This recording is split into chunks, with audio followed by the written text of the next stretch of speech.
लक्ष्मी मातेची अशी कोणती उपासना आहे ज्यामुळे घरात अन्नधान्य आणि पैशांची कमतरता भासत नाही? अडचणी आल्या तरी कुठून ना कुठून पैसा उभा राहतो आणि ती वेळ पण निघून जाते.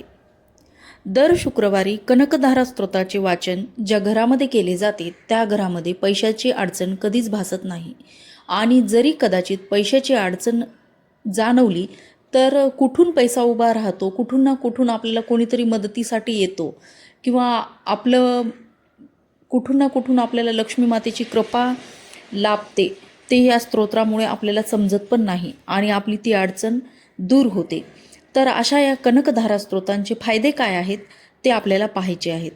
कनकधारा स्तोत्रांचे दर शुक्रवारी सायंकाळी वाचन केल्यामुळे धनप्राप्ती व आर्थिक अडचणी कमी होतात. त्याचप्रमाणे हा स्तोत्र एक ऋणमोचन स्तोत्र म्हणून काम करते. तसेच घरात सौख्य सौभाग्य लाभते. घरात येणारे अडथळे, दारिद्र्य, संकटे कमी होते. त्याचप्रमाणे जिथे मानसिक अशांती आहे त्या ठिकाणी मानसिक स्थैर्य लाभते. धन्यवाद.